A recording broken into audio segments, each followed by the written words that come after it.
Hello बेटा। Good morning, good afternoon, good evening. बेटा हमारा कोर्स कंप्लीट हो गया है और अब हम स्टार्ट करेंगे कुछ चैप्टर्स का रिवीजन। और जहाँ तक बेटा आप लोग को एक इशू है एग्ज़ाम प्रिपरेशन को लेकर के कि हम एग्ज़ाम प्रिपरेशन कैसे करें। बेटा एग्ज़ाम प्रिपरेशन का ये जो वक्त जो चल रहा है, हर कोई बहुत टेंशन में है। मैं भी, आपको अपना टेंशन है, मुझे आप सबका।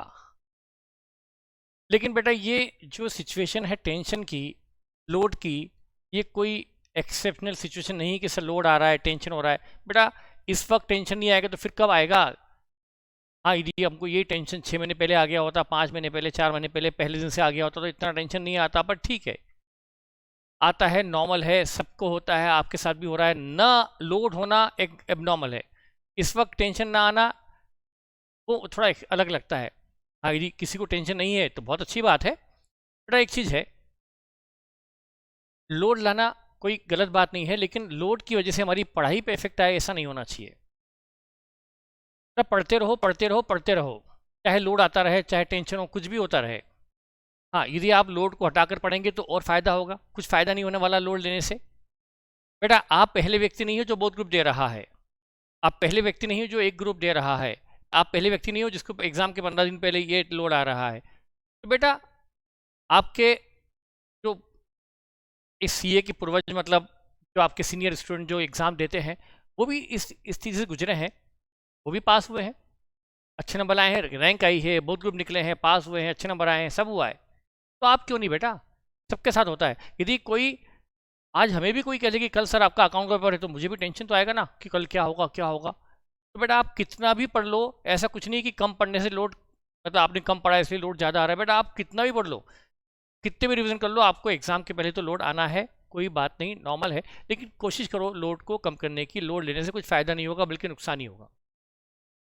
बेटा ऐसा कुछ नहीं है कि आप के कोई चैप्टर है उसके 10 क्वेश्चन है, आप 10 करोगे तभी पास हो सकते हो, ऐसा नहीं है बेटा। आप इस चैप्टर के 2 या 3 क्वेश्चन भी अच्छे से करके चले गए, आपने उसके कॉन्सेप्ट क्लियर कर लिए, जो जो कॉन्सेप्ट आपके लिखे हुए वो पढ़ लिए, और 3 से 4 क्वेश्चन भी कर लिए, तो बेटा आप एग्जाम देने के लिए बिल्कुल 100% कैपेबल हो और आप अच्छे नंबर ला सकते हो।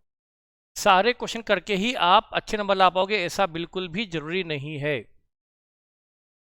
इसलिए बेटा आप ये मत सोचो कि हम पूरा कोर्स कैसे करेंगे, इतना सारा कोर्स है, सब होगा बेटा, स्वीट एंड शॉर्ट पढ़ेंगे लेकिन हो जाएगा। तो आप टेंशन लेने की बजाय अपने स्टडी को प्लान कर लें। कैसे पढ़ना चाहिए, रिवीजन कैसे करना चाहिए, कॉमन क्वेश्चन, हर स्टूडेंट का कॉमन क्वेश्चन है, सर रिवीजन कैसे करें। अरे भाई रिवीजन कैसे करें मैं बताता हूँ। सबसे पहला काम ये करें कि जो हम जब चैप्टर शुरू करते हैं, हर चैप्टर के पहले लिखाते हैं कुछ पॉइंट्स और छोटे छोटे एग्जाम्पल। वो सबसे इंपॉर्टेंट है, उनको पढ़ना, उनको समझना।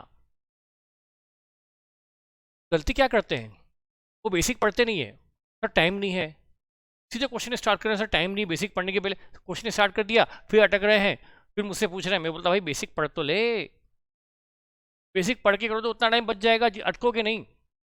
और ऐसा क्या फ़ायदा, क्वेश्चन किए जा रहे हैं और बेसिक ही पता नहीं है, कोई मीनिंग नहीं। तो सबसे सही टेक्निक है रिवीजन की, वो बेसिक जो मैंने आपको लिखवाए हैं, वो स्टार्टिंग पॉइंट जो हमने लिखे हैं, आपने लिखे हैं, वो आपको पढ़ना चाहिए। वो उस चैप्टर की बैकबोन है, उसके बगैर आप चैप्टर स्टार्ट नहीं करें, पहली बात। दूसरी बात, आपके उस चैप्टर में बेसिक पढ़ने के बाद जितना आपके पास टाइम अवेलेबल है, आपका जो पहला रिवीजन है, उसमें आप कोशिश करें कि आपको क्लास वर्क के वो इंपॉर्टेंट क्वेश्चन करना है जो मैंने बहुत ध्यान देके करवाए हैं। उस पर लिखा है कि भाई ये क्वेश्चन ऐसा है जिसमें सारे पॉइंट कवर होते हैं, वो करें। बेटा आप क्लास वर्क के जब क्वेश्चन करेंगे तो उसमें मॉड्यूल भी कवर हो जाएगा और पास्ट एग्जामिनेशन क्वेश्चन भी कवर है।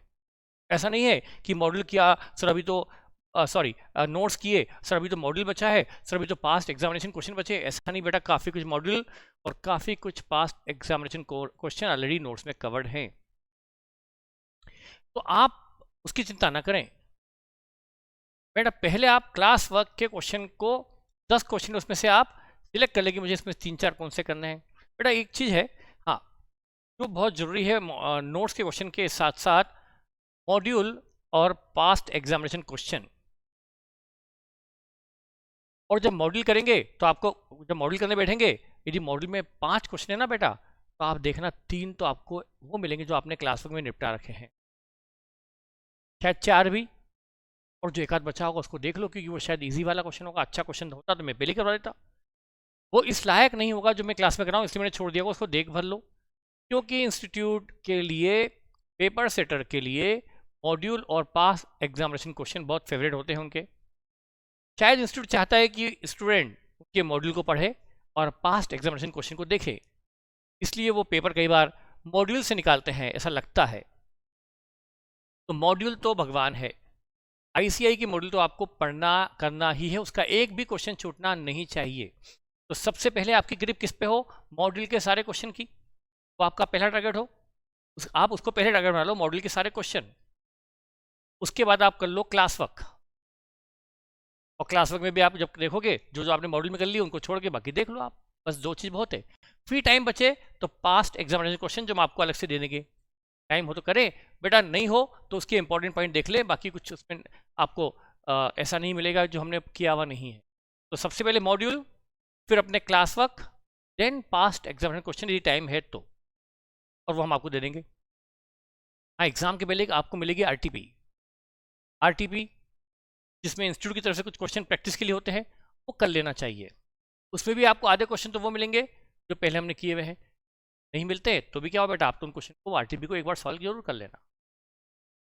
जहाँ तक सवाल थ्योरी का है कि थ्योरी कहाँ से करें, तो बेटा थ्योरी जो पिछली बार एग्जाम में पूछी गई है ना, बस वही पढ़ के जाओ, ये मतलब मेरा सजेशन है। क्योंकि इतनी थ्योरी, इतनी इतनी इतनी इतनी इतनी थ्योरी बेटा कहाँ से पढ़ोगे, अथाह है, समुंदर है, सागर है, कहाँ से पढ़ोगे बेटा, इतना टाइम हमारे पास थोड़ा है, हमें थोड़ी स्मार्ट स्टडी तो करनी पड़ेगी बेटा। स्मार्ट स्टडी भी करना जरूरी है, ऐसा नहीं कि बिल्कुल गधे की तरह लगे रहे, ये भी पढ़ लिया, वो भी पढ़ लिया, ये वो सब पढ़ लिया और याद कुछ भी नहीं, हैरान परेशान, ये पढ़ लिया, ये पढ़ लिया, ये पढ़ लिया, याद कुछ भी नहीं, तो बेटा काम का क्या है, एग्जाम में तो कुछ लिख ही नहीं पाए, पढ़ा हुआ सब कुछ बेकार हो गया ना।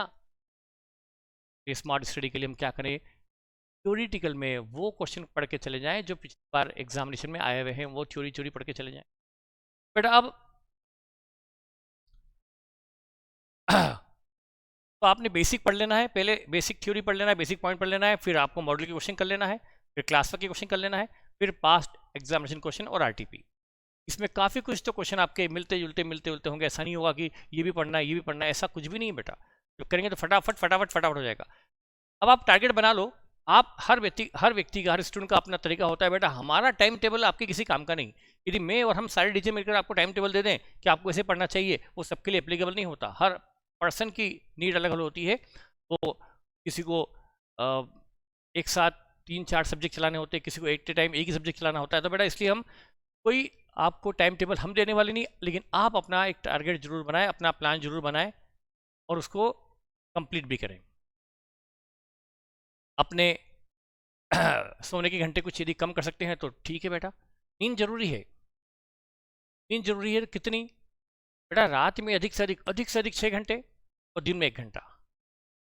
दिन का 1 घंटा सोने से आप रिफ्रेश हो जाते हैं और बाकी की पढ़ाई बहुत अच्छी होती है बेटा। वो पढ़ाई किसी काम की नहीं, ऊँग रहे, ये हो रहा है और ऐसे नींद आ रही है, यूँ हो रहा है, वो हो रहा है, पढ़े जा रहे हैं, ऐसे किताब सामने है, क्या हो गया, क्या काम का सर, ऐसा कुछ भी काम का नहीं आएगा बेटा। इससे अच्छा सो जाओ और अच्छी नींद ले लो, 1 घंटा, आधा घंटा, पौन घंटा, जैसे भी हो, फ्रेश माइंड से पढ़ो, पढ़ो खुश होकर पढ़ो, लोड लेके मत पढ़ो, और रटो मत। रटा हुआ तो बिल्कुल भी काम नहीं आने वाला। ये बेटा ये कोई बी कॉम या 11-12 की एग्जामिनेशन नहीं जहाँ पर रटा हुआ काम आ सकता था, यहाँ तो आपका सब समझा हुआ काम आएगा। इसलिए आपको जो पढ़ें उसको दिल और दिमाग में उतारें, लॉजिक से पढ़ें। हमने कोशिश की बेटा अकाउंट में हर चीज़ को, हर पॉइंट को लॉजिक समझने की, और वही चीज़ें याद रहेगी। आप सब कुछ भूल जाएंगे लेकिन लॉजिक नहीं भूलेंगे। तो बेटा आपको क्या करना है, उन कुछ चीज़ों को समझना है, लॉजिक से, माइंड से, दिल और दिमाग से समझना है, न कि रटना है। मगअप करने से कुछ नहीं होगा। कुछ चीज़ें होती है पॉइंट वाइंट जो आपको रटने पड़ते हैं, फॉर्मेट रटना पड़ता है, वहाँ ठीक है, फॉर्मेट रटें और रिपीटेडली उनको रिवाइज करते रहें। और फॉर्मेट को तो लिख लिख के याद करें। जब भी क्वेश्चन फॉर्मेट का हो, बगैर लिखे फॉर्मेट याद नहीं होगा। यदि आपने सिर्फ देख कर गए तो 99% भूल जाएंगे। 99% बोल रहा हूँ मैं, भूल जाएंगे। तो फॉर्मेट है, चाहे वो बैंकिंग का हो, चाहे वो कंपनी का हो, चाहे कई जगह फॉर्मेट तो बहुत जगह काम आया है। एनबीएफसी के में कुछ फॉर्मूले होते हैं, उसमें देते हैं प्रोविजन परसेंटेज, ये सब आपको लिख लिख के याद करने पड़ेंगे। देख कर जाने से तो कभी भी आपको एग्जाम में मदद नहीं मिलेगी। तो आपको जो भी पॉइंट रटने वाले हैं, जैसे percentage of provision on NBFC, percentage of provision on banking company, या फर्स्ट ग्रुप के हैं तो आपको कंपनी फाइनल अकाउंट, बेटा जो भी चैप्टर रटने वाले हैं तो आपको लिख कर रटना चाहिए। यदि किसी थियोरिटिकल क्वेश्चन में आप पढ़ रहे हैं पॉइंट्स, पॉइंट 8 है तो आपको 8 पॉइंट लिख कर रटना चाहिए, सिर्फ देखना नहीं चाहिए। देखा हुआ काम नहीं आएगा, रटा हुआ काम आएगा। सिर्फ पॉइंट की बात कर रहा हूँ मैं, लेकिन डिस्क्रिप्शन नहीं रट सकते। तो कोशिश भी मत करना, धराशायी हो जाओगे, कुछ नहीं होने वाला। तो ठीक है बेटा, अभी हम एक काम करते हैं। तो उम्मीद है कि आप लोड या टेंशन लेने की बजाय पढ़ाई भी ध्यान देंगे। अभी भी कुछ नहीं गया बेटा, अभी भी अच्छा टाइम बचा हुआ है। टाइम का बिल्कुल सदुपयोग करो, और सबसे पहले सोशल मीडिया से तो कसम दूरी बना लो। ये तो बेटा आपने पहले ही कर लिया होगा। यदि आपके नाते रिश्तेदार हैं, दोस्त हैं, यार हैं, सबसे कट्टी कर लो। 1.5-2 महीने के लिए एग्जाम तक के लिए बिल्कुल कुट्टी, कोई बात नहीं करेंगे। चाहे आपका कितना भी नियर डियर हो, बेटा आपका नियर डियर है तो वो खुद ही बोलेगा कि भाई पढ़ाई कर, छोड़ दे। तब हो जाएगा, 1.5 महीने बाद सब बात कर लेंगे। और बेटा यदि आपको इस वक्त भी आप सोचें, मतलब आप, अब क्या बोलूं बेटा, इस ज़माने में बड़ा गलत है, बॉयफ्रेंड गर्लफ्रेंड की कहानी किससे बहुत चलते हैं, उसको मैं हम जिस एज ग्रुप में हैं, हम तो ये मानते हैं कि सीए के दौरान ये सब होना ही नहीं चाहिए। अब बेटा यदि है तो भी अब क्या करें, हम ऐसा तो बोल नहीं सकते कि बिल्कुल साधु सन्यासी बन जाओ। इस ज़माने में हम ऐसा बोलना, अरे बोले ये टीचर तो है ना, इस टीचर को तो धोती कुर्ता पहना के भेज देना चाहिए हरिद्वार, ऐसे बच्चे होंगे आप ऐसा बोलोगे। तो चलो बेटा, दोस्ती यारी आपको अच्छी लगती करो, क्या करें, रोक तो सकते नहीं है। लेकिन बेटा एक वक्त तो होता है, अब तो छोड़ दो, 1.5 महीना तो छोड़ दो। बेटा यदि आप ये टाइम को यूटिलाइज कर लोगे अभी भी, तो आपके आगे की लाइफ में बहुत बड़ा चेंज आ जाएगा। और यदि इसको भी बर्बाद कर दोगे तो आपका हश्र वही होगा जो दुनिया का होता है। मतलब बेटा भीड़ में खोने के लिए तो कुछ भी नहीं करने कराए, बस आप कुछ भी जो चल रहा है चलने दो, लेकिन भीड़ से अलग होना है बेटा, तो आपको कुछ अलग करना होगा। और सिंपल सी बात है, सोशल मीडिया, फ़ोन कॉल, इन सबसे दूरी बनाए रखो, बिल्कुल कांटेक्ट खत्म। आप और आपके एग्ज़ाम के अलावा दुनिया में आपके कुछ भी नहीं बचना। ठीक है बेटा, तो हम बजाय बेटा भिड़ जाओ भिड़ जाओ भिड़ जाओ, इतनी बढ़िया, बहुत टेंशन लिए बगैर, और रिजल्ट की चिंता मत करो बेटा, मेरा क्या होगा, अभी से क्या सोच लो, मेरा क्या होगा, मेरा क्या होगा, सर क्या होगा। अरे भाई पढ़ तो लो, की बात सोचेंगे, रिजल्ट की चिंता करेंगे, पेपर सारे खत्म हो जाएंगे उसके बाद। और बेटा एग्ज़ाम है, ये कोई दुनिया का पहला और आखिरी एग्ज़ाम तो है नहीं कि बस ये एग्ज़ाम में सर फेल हो गए तो अगला। अरे भाई ठीक है ना, हमने पूरी मेहनत की, उसके बाद भी यदि कुछ फेलियर है तो अगली एग्ज़ाम में आएंगे बेटा। सीए करते ही वो लोग हैं जिनमें पेशेंस होता है, सीए बनते ही वो है जिनमें हिम्मत होती है बेटा। ये नहीं तो अगली एग्ज़ाम, अगली नहीं तो अगली एग्ज़ाम, क्या टेंशन है। हम कोशिश करेंगे इस एग्ज़ाम में पास होने की, पर लोड नहीं लेने का। जिसको रैंक लाने का टारगेट है वो रैंक का टारगेट नहीं रखेगा, बेस्ट एग्ज़ाम, बेस्ट मार्क्स लाने का टारगेट करेगा। लेकिन ये नहीं कि जरा सा नंबर कम हो जाए तो अरे सर हमारी तो रैंक ही नहीं आई, ऐसा नहीं बेटा। पूरी मेहनत कर लो, उसके बाद रिजल्ट की चिंता मत करो। यहाँ थोड़ा सा धार्मिक बन जाओ, वो कृष्ण भगवान की गीता के उपदेश, कर्म किए जा, फल की चिंता मत रख बेटा। फल की चिंता रखेंगे बाद में, रख लेंगे ना, दिक्कत क्या है। और यदि रिजल्ट खराब भी हुआ तो बेटा फिर कर्म कर लेंगे, कौन सी एग्जाम का ये आखिरी है बेटा। अपॉर्चुनिटी ज़िंदगी में बहुत मिलती है, कोई ये पहली और आखिरी अपॉर्चुनिटी नहीं है अपॉर्चुनिटी है, कर ले तो करे बहुत बढ़िया, नहीं तो बाद में आएगी। तो बेटा अभी हम बगैर टाइम वेस्ट किए थोड़ा सा एक चैप्टर में आज स्टार्ट कर रहा हूँ रिविज़न। बेटा वो चैप्टर में स्टार्ट करो जिसके अंदर भूलने के चांस ज़्यादा होते हैं, ये मैं स्पीड से कराऊंगा क्योंकि रिवीजन है ना बेटा। ठीक है, तो मैं स्टार्ट कर रहा हूँ बेटा। अब मैं चाहूँगा कि आपका ध्यान सिर्फ मेरे मैं स्क्रीन से हट जाता हूँ और आपको सिर्फ टेक्स्ट दिखाई देगा इस रिवीजन में। ठीक है बेटा, तो मैं स्टार्ट कर रहा हूँ चैप्टर बोनस इशू का रिवीजन। देखिए बेटा, ये हमने स्टार्ट किया, इशू ऑफ बोनस शेयर। ठीक है बेटा, एज पर सेक्शन 63 बेटा फटाफट करूंगा मैं।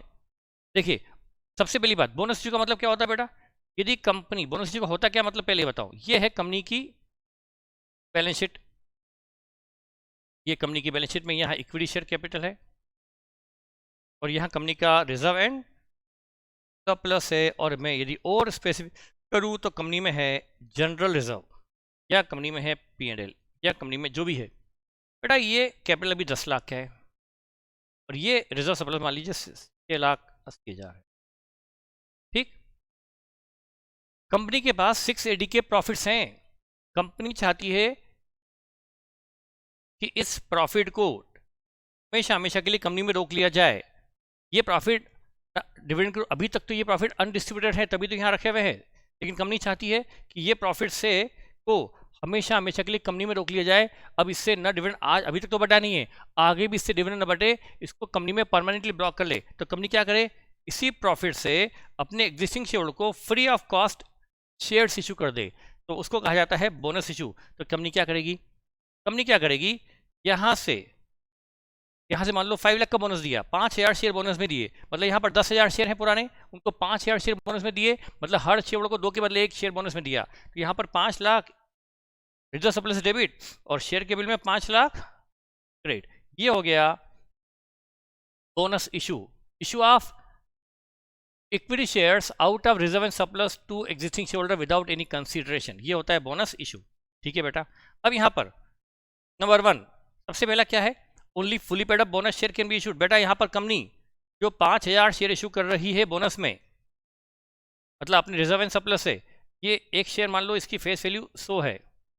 कंपनी ऐसा नहीं कर सकती कि 5,000 शेयर फेस वैल्यू 100 पर पेड अप 80 और 4 लाख का बोनस दे दे और 80 रुपये पेड वाला शेयर इशू कर दे और बाद में 20 रुपये उनसे कॉल करने का राइट क्रिएट कर ले। ऐसा करना गलत होगा, ऐसा करना अलाउड नहीं है। कंपनी बोनस शेयर इशू कर सकती है ओनली फुली पेड अप। तो पहला रूल है कि company fully paid up bonus share issue कर सकती है, नंबर 1। उसके बाद बोनस शेयर्स,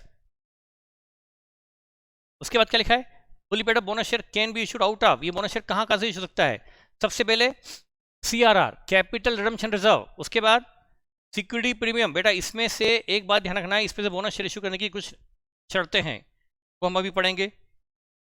ये बोनस इसमें क्या शर्तें हम देखेंगे बेटा, पर सिक्योरिटी प्रीमियम को बोनस के लिए कब यूज करना है कब नहीं करना आगे पढ़ेंगे। हाँ, लेकिन CRR से तो बोनस शेयर इशू कर ही सकते हैं, issue of fully paid up.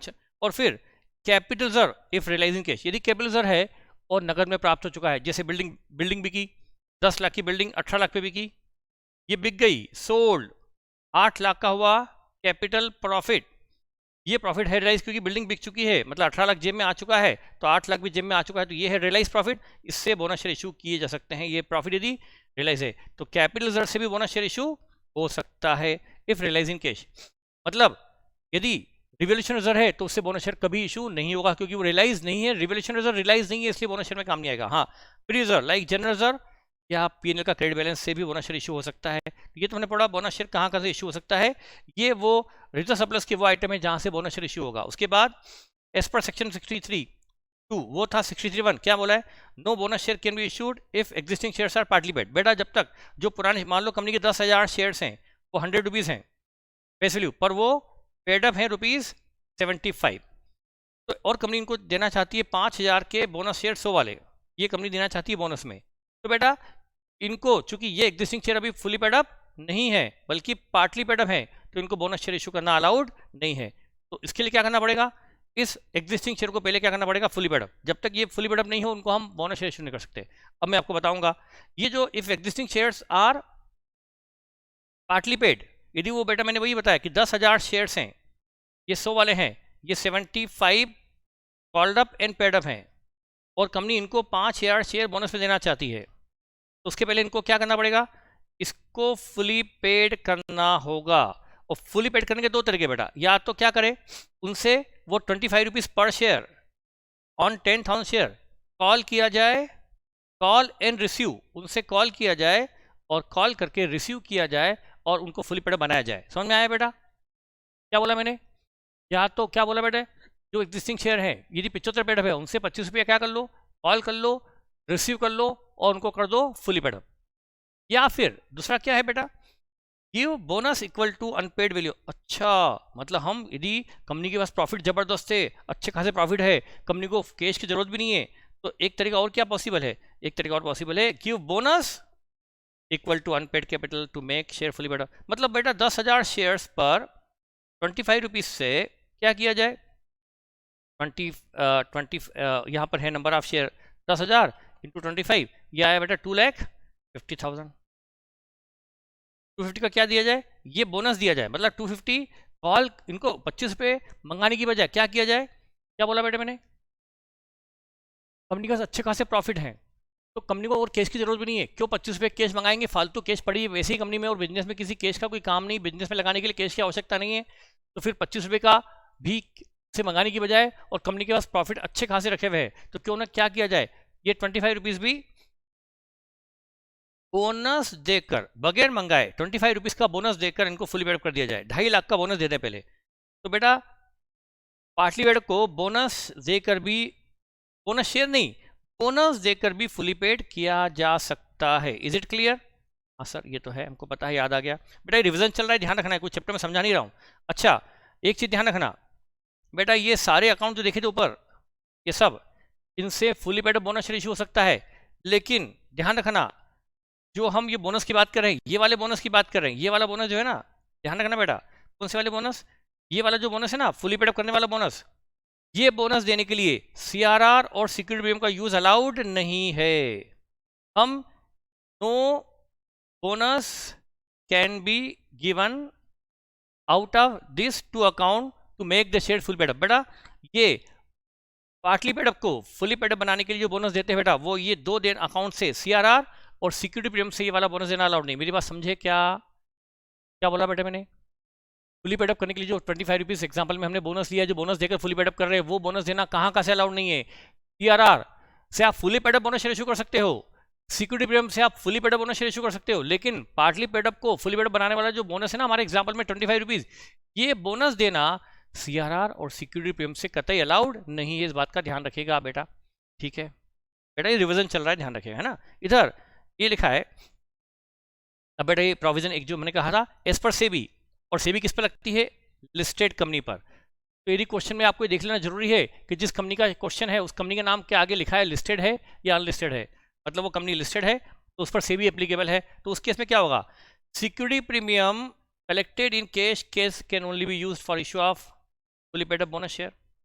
बेटा सिक्योरिटी प्रीमियम से fully paid up bonus share issue हो सकता है, लेकिन कंडीशन क्या डाल दी है, यदि उस कंपनी पर सेबी एप्लीकेबल है, वो लिस्टेड कंपनी है, तो वो प्रीमियम कौन सी होना चाहिए, कैश में प्राप्त हुई होना चाहिए। बेटा कैश में प्राप्त हुई मतलब क्या प्रीमियम, बेटा कैश में प्राप्त होने का मतलब क्या, फॉर एग्जांपल मेरी कंपनी है, मैंने मशीन खरीदी 50 करोड़ की और बदले में शेयर इशू कर दिए प्रीमियम पर शेयर। बेटा ये प्रीमियम के बदले मुझे कैश नहीं मिली, मशीन मिली है, मैंने मशीन के बदले में शेयर इशू किया और वो शेयर्स प्रीमियम पे इशू किए।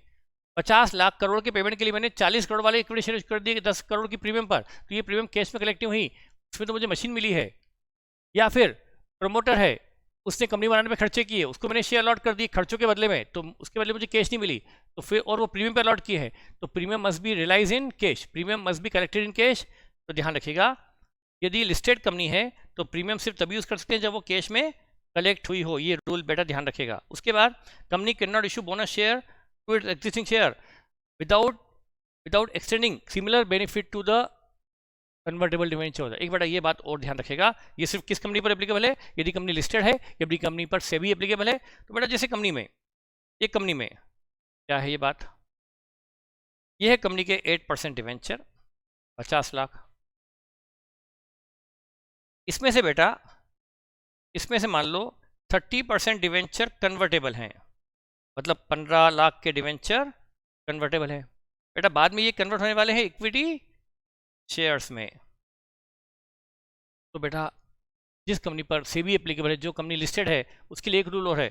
तो ये जो कन्वर्टेबल डिवेंचर है जो बाद में इक्विटी शेयर में कन्वर्ट हो, अभी वो डिवेंचर है पर बाद में इक्विटी शेयर कन्वर्ट होने वाले, आपको इनके लिए भी बोनस का इंतजाम करके रखना पड़ेगा। मतलब यदि आप 2 के बदले 1 बोनस शेयर दे रहे हैं, मान लो, क्या बताया बेटा मैंने, देखो आपके मान लो आपके डिवेंचर कितने हैं 50 लाख, उसमें 30% मतलब 15 लाख के डिवेंचर क्या है बेटा, कन्वर्टेबल। क्या बोला मैंने, फिर से देख लो भले, आपको सिर्फ फिर से लिख के बता दो, फटाफट देखो बेटा, रिवीजन चल रहा है। 50 लाख के हैं डिवेंचर, 8% डिवेंचर, बेटा इसमें से 30% कन्वर्टेबल है, convertible into equity share 15 lakh के। बेटा ये 15 लाख के जो शेयर हैं बाद में 100 रुपये वाले के हिसाब से ये 15,000 इक्विटी शेयर में कन्वर्ट होने वाले हैं। कंपनी फ्यूचर में इनको 15,000 इक्विटी शेयर देने वाली है। और बेटा मान लीजिए आपका जो अभी बोनस इशू का है, आप हर 3 शेयर के बदले 1 शेयर बोनस में दे रहे हैं, 3 के बदले 1, तो 15,000 शेयर्स पर 3 के बदले 1 मतलब आपको 5,000 शेयर इन्हें भी बोनस में देने पड़ेंगे। तब जब ये इक्विटी शेयर में कन्वर्ट होंगे ना, जब इक्विटी शेयर में कन्वर्ट होंगे अभी 6 महीने बाद, साल भर बाद, 2 साल बाद, जब भी कन्वर्ट होंगे उनको 5,000 शेयर बोनस में तब देने पड़ेंगे। मतलब आपको कन्वर्टेबल डिवेंचर का वो पार्ट जो कन्वर्टेबल है, पूरे डिवेंचर नहीं, इसका 30% कन्वर्टेबल है, वो 15 लाख है। 15 लाख के बदले कितने शेयर देने वाले हैं आप? 15,000 शेयर इक्विटी शेयर देने वाले हैं मान लो 1 साल बाद। तो आपको 1 साल बाद जब ये इक्विटी शेयर में कन्वर्ट होंगे तो आपको इनको भी 5,000 बोनस में शेयर्स देने पड़ेंगे। तो बेटा ये कंपनी यदि लिस्टेड है, उस पर सेबी एप्लीकेबल है, तो जो डिवेंचर कन्वर्टेबल है उसके लिए भी आपको बोनस शेयर्स का इंतजाम करके रखना होगा। ये रूल ध्यान रखिएगा बेटा। अब यहाँ पर देखिए जनरल एंट्रीज की बात कर लें फटाफट। बेटा यदि if existing share are partly paid up, यदि पार्टली पेड अप है तो सबसे पहला काम क्या करेंगे बेटा आप? सबसे पहला काम क्या करेंगे? पहले उनसे कॉल करेंगे। पहले फाइनल कॉल मनी मांगी, ड्यू ऑफ फाइनल कॉल, तो क्या एंट्री होगी बेटा? Final call debit to share capital और फिर बैंक टू फाइनल कॉल। बेटा ये मतलब पहले कॉल ड्यू की फिर रिसीव कर ली। लेकिन यदि हम उनसे कॉल करके नहीं, बल्कि एक तरीका और है, giving bonus not bonus share to make share fully paid.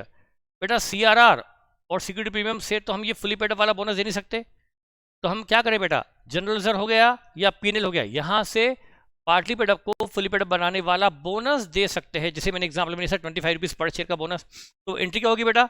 General reserve debit या PNL debit to bonus to share holder और फिर bonus to share holder debit to share capital. ये हमने क्या किया बेटा?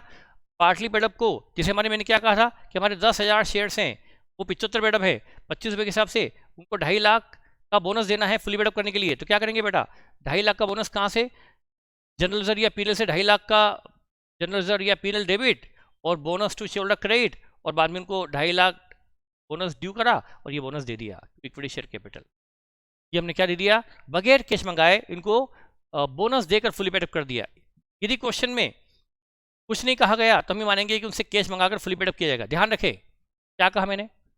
कुछ नहीं कहा तो हम क्या मानेंगे? कि कंपनी कैश मंगाकर फुली पेड अप करेगी। लेकिन यदि क्वेश्चन में दे दें कि कंपनी उनको फुली पेड अप करने के लिए कैश नहीं मंगा रही बल्कि बोनस देकर फुली पेड अप कर रही है, तो फिर वैसा करेंगे। ध्यान रखेगा। अब बेटा फिर ये तो आपको याद आ ही गया होगा, जब ड्यू करते हैं और ड्यू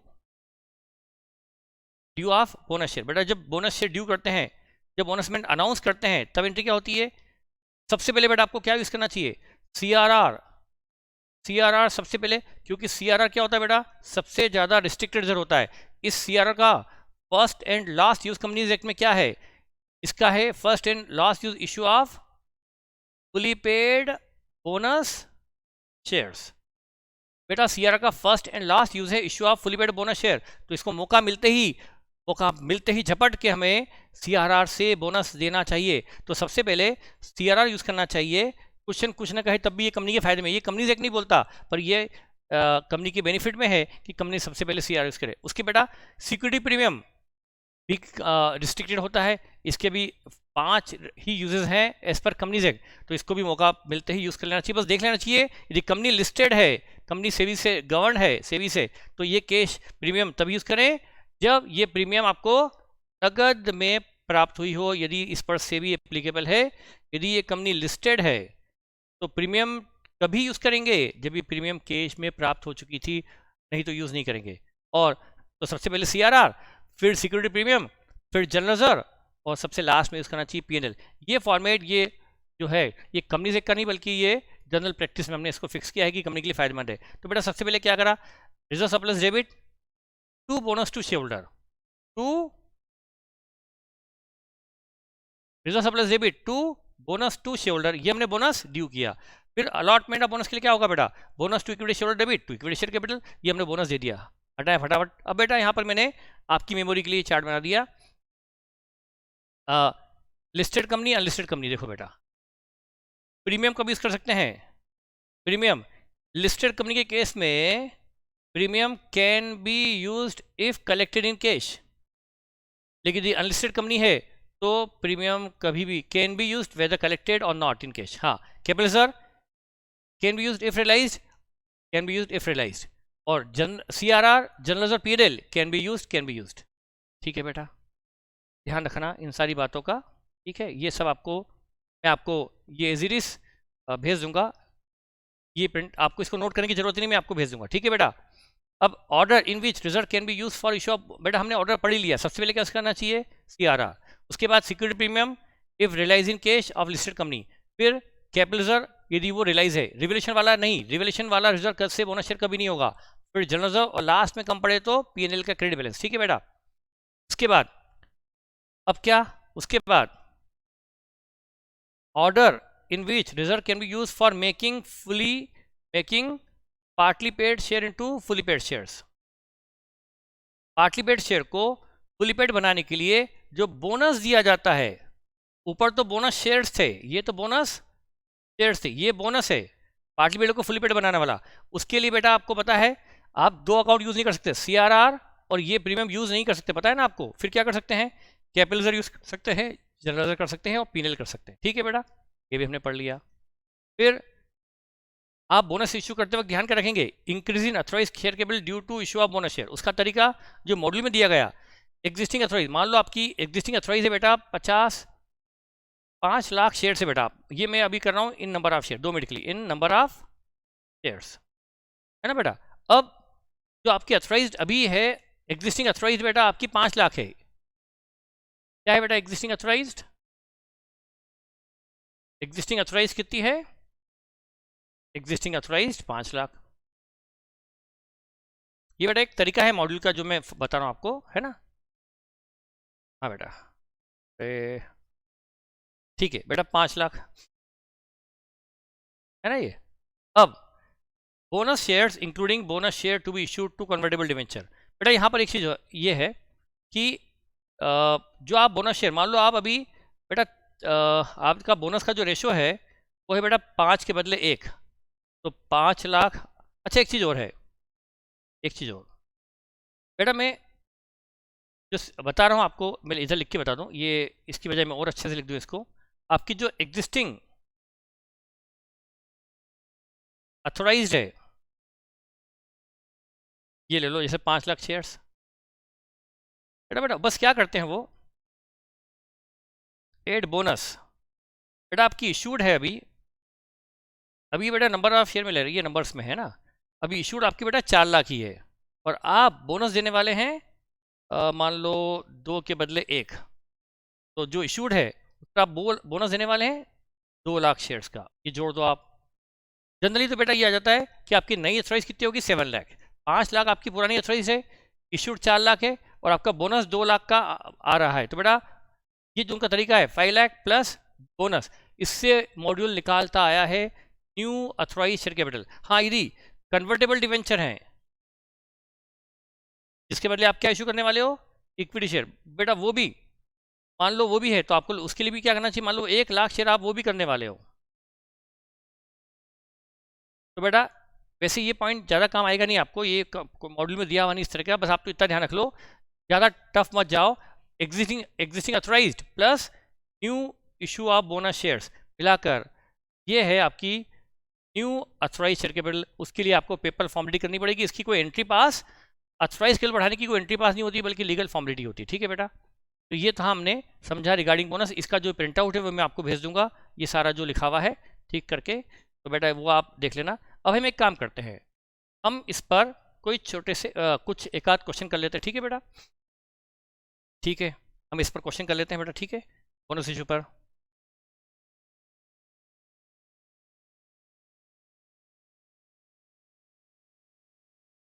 ठीक है बेटा देख लेते हैं।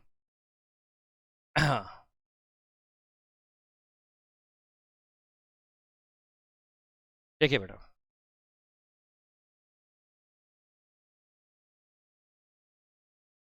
देखिए बेटा फटाफट देख लेते हैं, मॉड्यूल से आप देखेंगे, मॉड्यूल का हेडेक तो जैसे बेटा आपके पास अभी ये मॉड्यूल का फर्स्ट क्वेश्चन है, 40 इक्विटी शेयर है, 40 इक्विटी शेयर बेटा 10 रुपीज़ वाले, CRR है 55,000, ये CRR हम सबसे पहले इस करेंगे।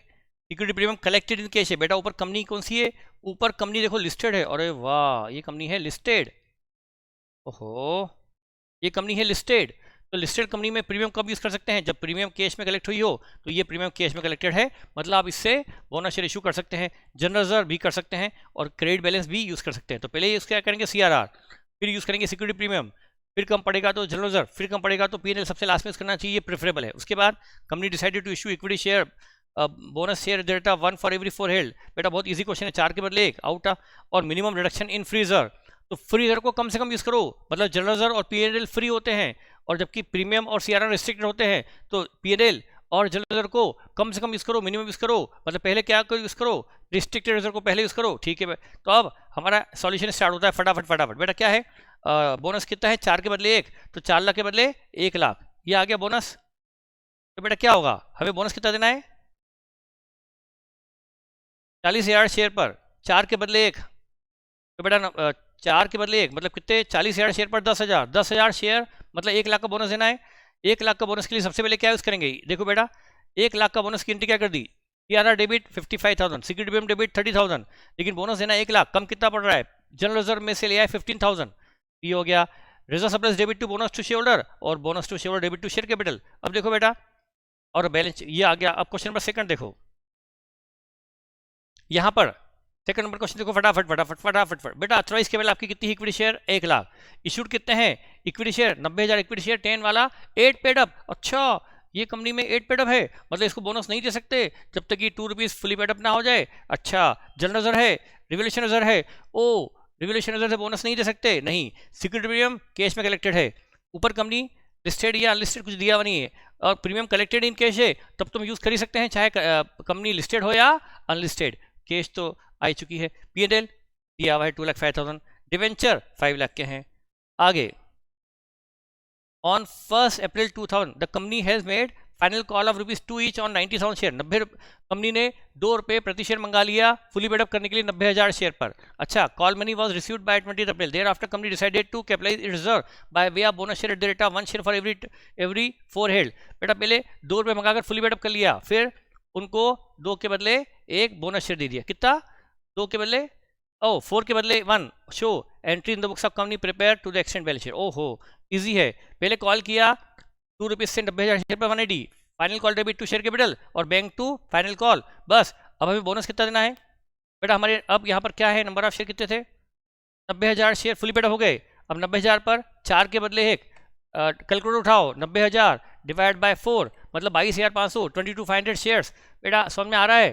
बेटा 90,000 शेयर्स है ना, 4 के बदले 1, तो 90,000 divide by 4, 22,500 share, 22,500 share 10 rupees वाले, मतलब बोनस का अमाउंट कितना हो गया? 225। 225 का बोनस देना है, तो 225 का बोनस देखो बेटा ड्यू किया। सबसे पहले क्या यूज़ की? CRR होता तो उसको लेते, CRR नहीं तो क्या यूज़ किया? सिक्योरिटी प्रीमियम, क्योंकि ये कैश में कलेक्टेड है। उसके बाद 225 कुल चाहिए, उसमें 20 ले लिया सिक्योरिटी प्रीमियम से, और फिर यूज़ किया जनरल रिजर्व, और लास्ट में यूज़ किया P&L बैलेंस की फिगर, और एंट्री कर दी bonus to share holder debit, reserve surplus debit to bonus to share holder, और फिर बोनस दे दिया, bonus to share holder debit to share capital, खत्म। बैलेंस शीट वगैरह तो बना लोगे बेटा, और देखिए वो आप देख लेंगे, कोई खास बात नहीं है इसमें, ठीक है। हाँ बेटा, ये कोई ज़्यादा टफ क्वेश्चन नहीं होते बोनस के, आप जानते हैं बोनस के क्वेश्चन। अब बेटा इसमें एक वैल्यूएशन ऑफ राइट भी आ गया, तो हम इसको भी निपटा लें। वैल्यूएशन ऑफ राइट इसी चैप्टर में है। बेटा वैल्यूएशन ऑफ राइट का ये पॉइंट है जो समझते हैं हम, इसका ये एग्जांपल मॉड्यूल में दिया हुआ है, या कोई भी क्वेश्चन ले लें मॉड्यूल में, कोई भी एग्जांपल ले लें अपन।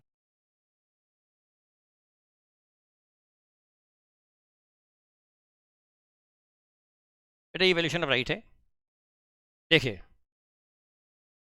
ये है राइट। बेटा देखिए क्वेश्चन 4 है, वैल्यूएशन ऑफ राइट के लिए हम एक पॉइंट देख रहे हैं, इसी बोनस इशू में दिया हुआ, इसलिए यही देख लेते हैं। Company offer new share of 100 each eight, पढ़िए बेटा क्वेश्चन नंबर 4, ये वैल्यूएशन राइट के लिए मैं आपको विथ लॉजिक बता रहा हूँ। पढ़िए क्वेश्चन नंबर 4, एक कंपनी ऑफर्स, पढ़ रहे हैं बेटा, एक company offers new shares of 100 at 25% premium to existing share holder on 1 for 4 basis, 4 के बदले 1। बेटा ये राइट इशू है 25% प्रीमियम पर। The come right market price of share is 150, calculate value of right what, ठीक है, ये पूछा है वैल्यू ऑफ राइट। बेटा मार्केट प्राइस 150, कंपनी 4 के बदले 1 शेयर दे रही है और शेयर दे रही है 125 में, ठीक है, 4 के बदले 1, ठीक है बेटा। अब इसको हम समझते हैं विथ लॉजिक, ये क्या है। देखो बेटा ये वैल्यूएशन ऑफ राइट की बात है। मुझे फॉर्मूला नहीं आता बेटा, उन्होंने पूछा है valuation of right, valuation of right, इस पर बेटा कोई स्मॉल क्वेश्चन आ सकता है। वैल्यू ऑफ राइट बेटा देखिए, कंपनी की फेस वैल्यू है ₹100, इशू प्राइस, कंपनी अपने एग्जिस्टिंग शेयर को 125 में शेयर इशू कर रही है। क्वेश्चन ने कहा ना 25% प्रीमियम पर, बेटा आपने पढ़ा होगा ना बेटा, राइट इशू मतलब क्या, कंपनी अपने एग्जिस्टिंग शेयर को फ्री ऑफ कॉस्ट इशू करती है तो बोनस इशू हो गया, लेकिन मनी लेकर शेयर इशू करती है वो राइट इशू होता है। मान लो कंपनी, ये आपको पता है बेटा, कंपनी के मान लो 10,000 शेयर्स हैं, कंपनी 5,000 शेयर का इशू लाना चाहती है, 5,000 शेयर और इशू करना चाहती है, तो डायरेक्ट पब्लिक इशू नहीं ला सकती, पहले एग्जिस्टिंग शेयर होल्डर को पूछना पड़ेगा, भाई लोग एग्जिस्टिंग शेयर होल्डर क्या आप ये 5,000 शेयर्स लेना चाहते हैं, यदि आप लेना चाहते हो तो हम आप लोग को इशू करेंगे, आप ना करोगे तो हम पब्लिक में इशू कर देंगे, पर पहले आपको ऑप्शन देते हैं। तो कंपनी अपने एग्जिस्टिंग शेयर होल्डर को अपना अगला पब्लिक इशू, हर पब्लिक इशू को पहले उसे अपने एग्जिस्टिंग शेयर होल्डर को ऑफर करना होता है। यदि कंपनी वाकई में ऐसा ऑफर ला रही है, अपनी एग्जिस्टिंग शेयर होल्डर को अपना अगला इशू ऑफर कर रही है, तो वाले शेयर 125 में इशू कर रही है, जबकि मार्केट में रेट 150 है, पर अपने एग्जिस्टिंग शेयर होल्डर को बोलती है कि हम तुमको 125 में देंगे, तुम हमारे एग्जिस्टिंग शेयर होल्डर हो, तुम्हें कम पे देंगे। ये 125 लेकर जो शेयर इशू करेगी, ये बोनस इशू तो हुआ नहीं, बोनस में तो कंपनी फ्री ऑफ कॉस्ट देती है, उनके रिजर्व सरप्लस में से देती है, तो राइट इशू कहा जाएगा। अब क्वेश्चन में एग्जाम में क्या सकता है, valuation of right, valuation of right, उसको लेकर के आप फंडामेंटल समझिए बेटा। फेस वैल्यू 100, इशू प्राइस 125 पर शेयर, और मार्केट प्राइस कितनी है 150 है, और अलॉटमेंट क्या है, 4 के बदले 1 राइट, ये 4 के बदले 1 शेयर, 4 शेयर के बदले 1 शेयर राइट मिलेगी, ये दिया हुआ बेटा है ना। अब इसकी वैल्यूएशन हमको पूछा है, वैल्यूएशन ऑफ राइट। बेटा यदि हम ज़्यादा दिमाग न लगाए ना, तो जैसे बेटा ये व्यक्ति जिसको ये राइट मिला है, एग्जिस्टिंग शेयर होल्डर है, एग्जिस्टिंग शेयर होल्डर, उसको राइट मिला, कंपनी से लेटर आया, क्या आया बेटा, ये देखो, अरे बेटा कंपनी से लेटर आया एग्जिस्टिंग शेयर होल्डर को कि आपके पास 4 शेयर हैं, तो आपके पास 4 शेयर हैं तो हम आपको 1 शेयर 500 में दे देंगे, 500 में, जबकि मार्केट में वो 150 का है, वो कंपनी 100 में दे रही है, लेकिन 4 के बदले 1, ये राइट, लेटर ऑफ राइट मिलेगा एग्जिस्टिंग शेयर होल्डर को हर 4 शेयर के बदले 1 का। जिसको ये राइट का लेटर मिला है एग्जिस्टिंग शेयर होल्डर को, या तो राइट खुद एक्सरसाइज कर सकता है, 4 के बदले 1 शेयर कंपनी से सब्सक्राइब करके मनी दे करके ले सकता है, या फिर अपने इस राइट को वो बेच भी सकता है, राइट रेनंशिएशन भी कर सकता है। तो यदि वो अपना राइट बेचता है, किसी और के अधिकार में राइट दे देता है, तो कंपनी उसको फिर वो शेयर अलॉट करेगी राइट वाले। यदि मैं एग्जिस्टिंग शेयर होल्डर हूँ, मुझे लेटर आया, या तो मैं खुद सब्सक्राइब करूँ, मैं खुद 4 के बदले 1 शेयर 125 रुपया कंपनी को देकर ले लूँ, या फिर मैं किसी को राइट बेच भी सकता हूँ मार्केट में, फिर जिसको राइट बेचूंगा फिर वो कंपनी में अप्लाई करेगा 4 के बदले 1 और उसको कंपनी देगी। तो मैं राइट खुद भी एक्सरसाइज कर सकता हूँ, या राइट मैंने किसी को सेल आउट भी कर सकता हूँ। तो मैं अब राइट बेचूंगा तो सिंपल क्या होगा, मैं उस लेटर पे साइन करके दे दूंगा, बस मुझे उस लेटर पर साइन करने की कुछ मनी मिल जाएगी, उसको बोलते हैं वैल्यूएशन ऑफ राइट। वो राइट कंसीडरेशन है, कितना मिलेगा जरा बताओ। बेटा मैं क्या सोचता था पहले, यार दे रहा हूँ तो ये शेयर 100 में मिल जाएगा, और जबकि मार्केट में वो बेच देगा 150 में, तो उससे तो मुझे 25 रुपये पर शेयर लेना चाहिए, ऐसा मुझे लगा था कि मैं उसको दूंगा ये राइट, तो कंपनी से उसको ये शेयर 125 में मिल जाएगा, जबकि मार्केट में इसका रेट 150 है, 150 वाली चीज़ उसको 125 में मिल रही है, तो मुझे 25 रुपये उससे लेना चाहिए ना, कि भाई तू 25 रुपये दे दे मुझे पर शेयर। अरे वो क्या बोलेगा, भाई रहने दे तू, मैं कंपनी से मार्केट से खरीद लूंगा ना, यदि 125 तो कंपनी को दे वो व्यक्ति, और 25 मुझे दे दे, तो उसको तो 150 में पड़ा, क्यों लेगा मुझसे वो, उसकी वजह वो क्या बोलेगा। बेटा देखिए आपको ये लॉजिक यहाँ पर लगाना बहुत जरूरी है, आपके दिमाग में सबसे पहले इसका जो लॉजिक बनाना तो क्या आएगा, और यदि ये दिमाग में नहीं आया तो आप जिंदगी भर इसका लॉजिक नहीं सीख पाओगे। दिमाग में सबसे पहले स्टोरी क्या आएगी, माना कि वो व्यक्ति जिसको मैं राइट बेच रहा हूँ उसके तरफ से बात कर रहा हूँ मैं, अब हम किधर आ गए, उसके पाले में, खरीदने वाले के पाले में। मान लो वो हमसे राइट खरीद रहा है, वो राइट के लिए हमें कितना पे करेगा, राइट के लिए कितना पे करेगा वो हमें समझिए बेटा। यदि सोचो, अब मैं आपको बताना, आप ध्यान इधर दें बेटा। देखे, माना कि उसे शेयर खरीदने, बेटा वो मार्केट से 4 शेयर्स खरीद ले। कितने में? 150 में। कितनी कॉस्ट आई उसको? 600 रुपये उसको कॉस्ट आई। बेटा यदि वो, क्या बोला मैंने, दिमाग में क्या लाना पड़ेगा कि वो व्यक्ति जो हमसे राइट खरीद रहा है, वो यदि हमसे राइट नहीं खरीदता तो वो क्या कर सकता था शेयर्स खरीदने के लिए? देखना बेटा, वो मार्केट से 4 शेयर्स खरीद ले 150 वाले। ये दिमाग में यदि स्टोरी नहीं आई तो आप लॉजिक बना नहीं पाओगे। माना कि वो 4 शेयर खरीद लेगा तो उसे 1 शेयर मिल जाएगा राइट। 1 शेयर का, 4 शेयर पर कंपनी से 1 शेयर का राइट मिलेगा, और कंपनी से वो 125 में खरीद लेगा तो 125 में खरीद लिया, ये कॉस्ट हो गई उसकी। तो उसको बेटा 725 में कितने शेयर्स मिल गए? 5 शेयर्स। तो एवरेज कॉस्टिंग क्या बेटी? 725 डिवाइड बाय 5। 725 डिवाइड बाय 5 उसको बेटी 145 एवरेज कॉस्ट। तो एवरेज कॉस्ट बेटी 145।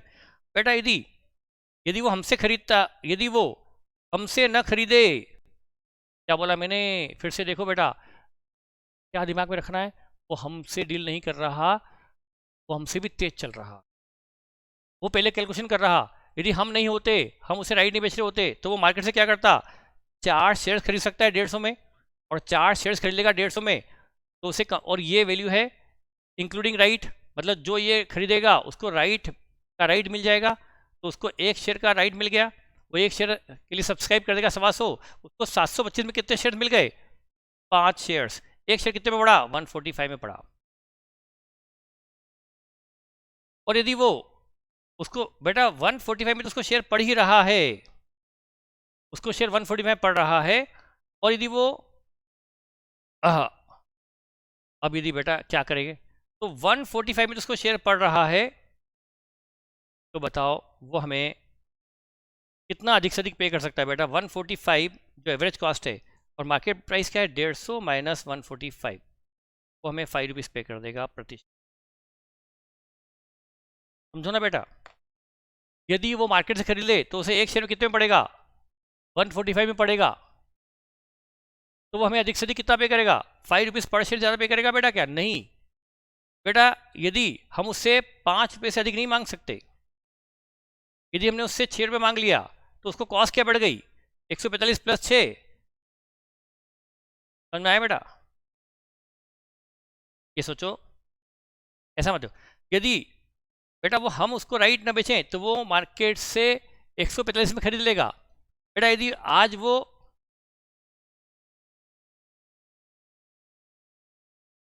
बेटा 145 तो उसको क्या बन रही है? एवरेज कॉस्ट बैठ रही है, और मार्केट प्राइस क्या चल रही है? 150। तो 150 माइनस 145, ये हो गया बेटा 5 रुपीज़, वो जो हमको पे कर सकता है फॉर हमारा जो राइट इशू है वो खरीदने के लिए, वो हमको 5 रुपीज़ पे कर सकता है। ठीक है बेटा, तो ये सोचते चलिएगा। ठीक है बेटा, तो आज के इस लेक्चर में मैं अब अगला रिवीजन डालने वाला हूँ रडमछना प्रेफरेंस शेयर का, और लाइट के इशू की वजह से मैं छोटे छोटे वीडियो बना रहा हूँ ताकि कोई दिक्कत ना आए। Thank you.